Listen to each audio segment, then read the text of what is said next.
आज है 19 फरवरी 2026, दिन गुरुवार। आइए जानते हैं आज भारतीय बाजार की दिशा कैसी रह सकती है। कल बाजार बंद होने के बाद किन स्टॉक को लेकर बड़ी खबरें आई हैं, जिन पर निवेशकों को नजर रखनी चाहिए। अगर आपको वीडियो अच्छी लगी तो इसको लाइक जरूर कर दीजिए। अमेरिकी शेयर बाजार बुधवार को बढ़त के साथ बंद हुआ, जहां S&P 500, नैस्डैक और डाउ जोन्स तीनों इंडेक्स हरे निशान में रहे। निवेशक फेडरल रिजर्व की पॉलिसी मीटिंग के मिनट्स को समझ रहे थे और इसी वजह से टेक स्टॉक्स में खरीदारी देखने को मिली। टेक्नोलॉजी सेक्टर ने बाजार को सबसे ज्यादा सपोर्ट दिया। एनवीडिया के शेयर में तेजी आई क्योंकि मेटा प्लेटफॉर्म्स ने कहा कि वो अपनी डेटा सेंटर के विस्तार के लिए लाखों एनवीडिया चिप्स इस्तेमाल करेगा, जिससे AI और क्लाउड इंफ्रास्ट्रक्चर में बड़ी डिमांड दिख रही है।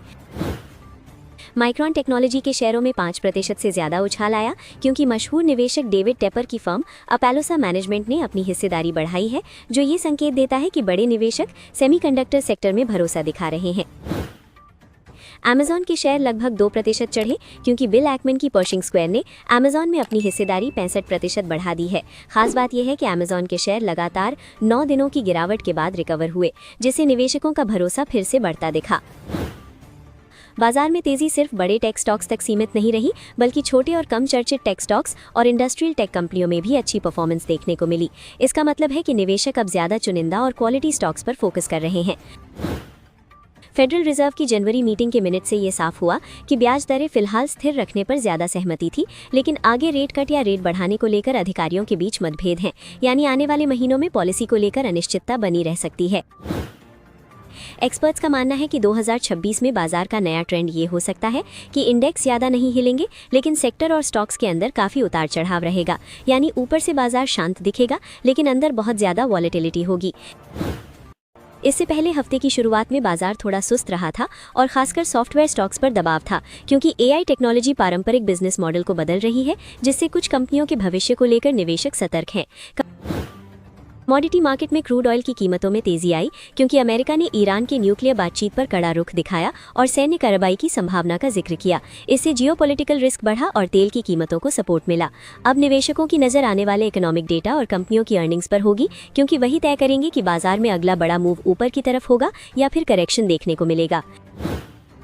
ADRs मिला जुला ट्रेंड दिखा रहे हैं। इन्फोसिस, विप्रो और HDFC बैंक में हल्की तेजी देखने को मिली है, जबकि ICICI बैंक लगभग फ्लैट रहा और सिफी में हल्की गिरावट दिखी है। इससे संकेत मिलता है कि ग्लोबल टेक और बैंकिंग स्टॉक्स में फिलहाल बड़ा दबाव नहीं है, लेकिन मजबूत ट्रेंड भी नहीं बना है।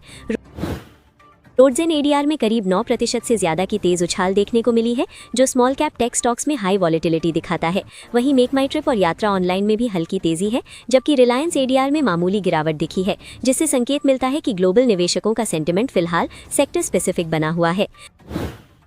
कल की तेजी में HDFC लाइफ, टाटा स्टील और ITC जैसे स्टॉक्स टॉप गेनर्स रहे, जिससे ये संकेत मिलता है कि इंश्योरेंस, मेटल और FMCG सेक्टर में निवेशकों की रुचि बनी हुई है।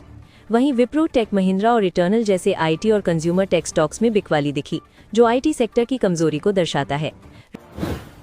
रैली ब्रॉड बेस थी, यानी सिर्फ कुछ चुनिंदा स्टॉक्स नहीं बल्कि ज्यादातर सेक्टर्स में खरीदारी देखने को मिली।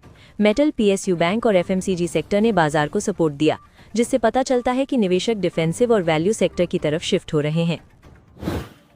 मिड कैप और स्मॉल कैप इंडेक्स भी लगातार तीसरे दिन करीब 0.5% ऊपर रहे। ये ब्रॉडर मार्केट स्ट्रेंथ का संकेत है, क्योंकि जब मिड कैप और स्मॉल कैप मजबूत होते हैं तो आमतौर पर मार्केट में रिस्क ऑन मूड बना होता है। 18 फरवरी 2026 को DIIs ने बाजार में 360 करोड़ रुपए की नेट खरीदारी की, जबकि FIIs ने करीब 1125 करोड़ रुपए की बड़ी खरीदारी की। इसका मतलब ये है कि विदेशी और घरेलू दोनों निवेशक बाजार में खरीदारी के मूड में हैं, जो मार्केट के लिए एक मजबूत पॉजिटिव संकेत माना जाता है। मोतीलाल ओसवाल के सिद्धार्थ खेमका का कहना है कि बाजार में अपवर्ड बायस बना रह सकता है। ग्लोबल संकेत और घरेलू सेक्टर स्पेसिफिक खबरें जैसे बैंकिंग, मेटल और FMCG सेक्टर की मजबूती बाजार को सपोर्ट कर सकती हैं। HDFC सिक्योरिटीज के नंदीश शाह के अनुसार टेक्निकल सेटअप बुल्स के पक्ष में है, क्योंकि निफ्टी अभी भी महत्वपूर्ण मूविंग एवरेज के ऊपर ट्रेड कर रहा है। जब इंडेक्स मूविंग एवरेज के ऊपर रहता है तो ये ट्रेंड कंटिन्यूएशन का संकेत माना जाता है। अगला बड़ा रेजिस्टेंस 26,000 के आसपास बताया गया है। अगर निफ्टी इस लेवल को ब्रेक कर देता है तो इंडेक्स अपने ऑल टाइम हाई की ओर बढ़ सकता है। वहीं मजबूत सपोर्ट 20 दिन की EMA के पास 25,660 पर देखा जा रहा है, जो शॉर्ट टर्म ट्रेडर्स के लिए अहम लेवल है। LKP सिक्योरिटीज के रूपक डे का कहना है कि निफ्टी ने कंसोलिडेशन ब्रेकआउट दिया है, यानी कुछ समय तक साइडवे रहने के बाद अब ऊपर की तरफ ब्रेक किया है। इंडेक्स ने पहले 25,500 सपोर्ट वापस हासिल किया और फिर 25,800 रेजिस्टेंस पार किया, जो बुलिश स्ट्रेंथ का डबल कंफर्मेशन माना जाता है। उनके अनुसार 25,500 निकट भविष्य में क्रूशल सपोर्ट रहेगा। जब तक ये लेवल होल्ड होता है, खरीदार कंट्रोल में रहेंगे और बाजार में गिरावट सीमित रह सकती है। ऊपर की तरफ निफ्टी 26,000 और उससे ऊपर के लेवल भी देख सकता है। HDFC सिक्योरिटीज के नागराज शेट्टी के मुताबिक 25,750 के गैप रेजिस्टेंस के ऊपर ब्रेकआउट हुआ है। 3 फरवरी को बना बड़ा बुलिश गैप अभी भी आंशिक रूप से अनफिल्ड है, जो चार्ट के हिसाब से पॉजिटिव संकेत माना जाता है और इंडेक्स को 26,000 और फिर 26,350 की ओर पुश कर सकता है। गोल्ड और सिल्वर में हाल की तेज गिरावट की मुख्य वजह जियोपॉलिटिकल टेंशन का कम होना बताया गया है। ईरान से जुड़ी बातचीत में पॉजिटिव प्रोग्रेस से सेफ हेवन डिमांड घट गई, जिससे निवेशकों ने प्रॉफिट बुकिंग शुरू कर दी और कीमतों में भारी गिरावट देखने को मिली। एक्सपर्ट के अनुसार शॉर्ट टर्म ट्रेंड अभी भी कमजोर है। गोल्ड में 4,950 से $5,000 के पास रेजिस्टेंस और 4,710 से $4,650 के आसपास संभावित बॉटम बताया गया है, जबकि सिल्वर में 70 से $71 सपोर्ट और 65 से $60 तक गिरावट की संभावना जताई गई है। घरेलू बाजार यानी MCX में गोल्ड के लिए 1,48,500 रुपये और सिल्वर के लिए 2,25,000 रुपये को अहम सपोर्ट लेवल बताया गया है। अगर ये लेवल टूटते हैं तो गोल्ड और सिल्वर में और तेज करेक्शन देखने को मिल सकता है। लॉन्ग टर्म आउटलुक अब भी पॉजिटिव बताया गया है। यूएस में संभावित रेट कट्स और कमजोर डॉलर इंडेक्स भविष्य में गोल्ड और सिल्वर को सपोर्ट कर सकते हैं, इसलिए निवेशकों को पैनिक करने के बजाय बेहतर प्राइस लेवल का इंतजार करने की सलाह दी गई है। सुबह गिफ्ट निफ्टी करीब 25,840 के आसपास ट्रेड कर रहा है, जो बाजार के लिए फ्लैट से पॉजिटिव शुरुआत का संकेत दे रहा है। 25,800 के आसपास मजबूत सपोर्ट दिख रहा है, जबकि 26,000 के ऊपर टिकना आज के लिए बहुत अहम रहेगा, क्योंकि उसके ऊपर जाने पर बाजार में और तेजी की उम्मीद बन सकती है। कुल मिलाकर टेक्निकल और फंडामेंटल दोनों ही इंडिकेटर फिलहाल बुलिश साइड में झुकाव दिखा रहे हैं, लेकिन 26,000 के पास प्रॉफिट बुकिंग और वॉलेटिलिटी बढ़ने की संभावना भी रहती है, इसलिए ट्रेडर्स को रिस्क मैनेजमेंट जरूरी रखना चाहिए। अब बात करते हैं उन स्टॉक्स की जिन पर कल बाजार बंद होने के बाद बड़ी अपडेट्स निकल कर आई थी, जिनका असर आज शेयर बाजार में इनके स्टॉक्स पर देखने को मिल सकता है, इसलिए निवेशकों को इन सभी स्टॉक्स पर नजर बनाए रखनी चाहिए। कोचिन शिपयार्ड ने फ्रांस की बड़ी शिपिंग कंपनी CMA CGM के साथ करीब $360 मिलियन की बड़ी डील साइन की है। इस डील के तहत कंपनी 6 LNG यानी गैस से चलने वाले बड़े जहाज बनाएगी, जिससे कोचिन शिपयार्ड के ऑर्डर बुक को जबरदस्त मजबूती मिलेगी और आने वाले समय में रेवेन्यू विजिबिलिटी बेहतर होगी। BGR एनर्जी सिस्टम्स ने राजस्थान में लंबे समय से चल रहे वैट केस को खत्म कर दिया है। कंपनी ने एमनेस्टी स्कीम के तहत करीब 29 करोड़ रुपए का भुगतान किया, जिससे कुल 634 करोड़ रुपए के टैक्स विवाद का निपटारा हुआ और इससे कंपनी के लीगल रिस्क में बड़ी कमी आई है। TVS मोटर कंपनी लिमिटेड ने बताया कि इंडोनेशिया में उसने 2006 से अब तक कुल 10 लाख वाहनों का उत्पादन पूरा कर लिया है। इसमें करीब 95% 2 पहिया वाहन है और बाकी 3 पहिया, जिससे कंपनी की इंटरनेशनल मैन्युफैक्चरिंग ताकत का पता चलता है। BL कैशिप एंड सन्स को उत्तर प्रदेश के ग्रेटर नोएडा में एक ग्रुप हाउसिंग प्रोजेक्ट के लिए करीब 300 करोड़ रुपए का बड़ा कंस्ट्रक्शन ऑर्डर मिला है। ये order CRC Greens private limited से मिला है और इससे कंपनी के ऑर्डर बुक में अच्छी बढ़ोतरी होगी। भारत इलेक्ट्रॉनिक्स लिमिटेड की बोर्ड मीटिंग 27 फरवरी 2026 को होने वाली है।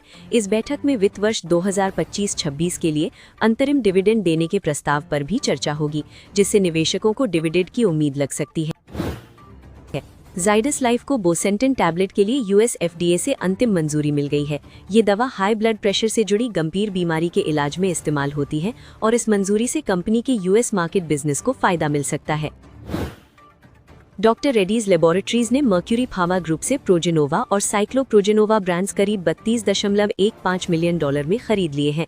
इसके साथ कंपनी ने भारत में HRT यानी हार्मोन रिप्लेसमेंट थेरेपी सेगमेंट में एंट्री कर ली है और प्रोजेनोवा की सालाना बिक्री करीब 100 करोड़ रुपए बताई जा रही है।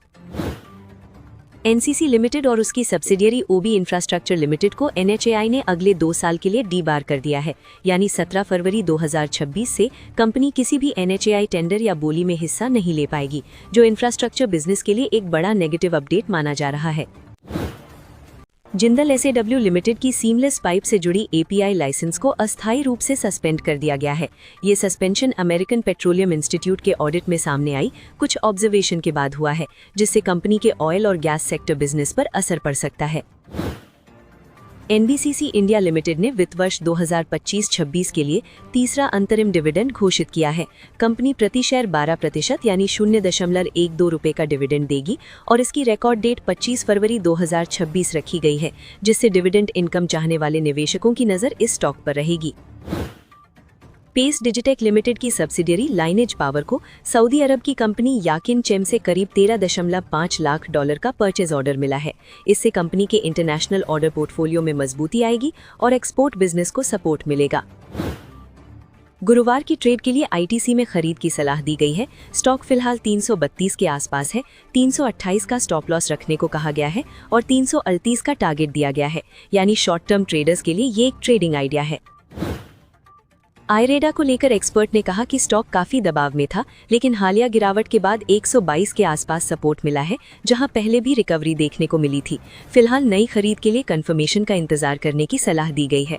अगर आयरेडा में तेजी आती है तो शॉर्ट टर्म में 138 से 144 के जोन तक जाने की संभावना बताई गई है। फिलहाल स्टॉक 128 के आसपास है और 122 का स्टॉप लॉस रखने की सलाह दी गई है।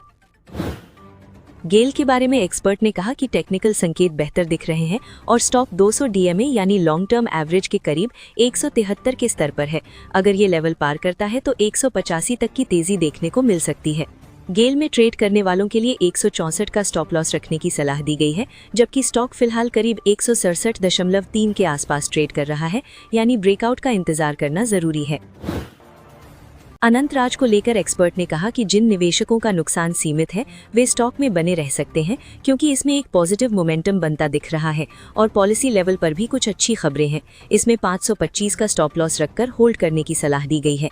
फिलहाल स्टॉक 556 के आसपास है और अगर तेजी आती है तो 600 से 650 तक के लेवल देखने को मिल सकते हैं। कुल मिलाकर आज भारतीय बाजार के लिए ग्लोबल संकेत सपोर्टिव दिख रहे हैं, क्योंकि यूएस टेक स्टॉक्स में मजबूती, बड़ी निवेशकों की खरीदारी और फेड पॉलिसी से जुड़ी नरमी बाजार को पॉजिटिव बायस दे सकती है। गिफ्ट निफ्टी भी फ्लैट से पॉजिटिव शुरुआत का संकेत दे रहा है, इसलिए दिन में वॉलेटिलिटी और प्रॉफिट बुकिंग दोनों देखने को मिल सकती है।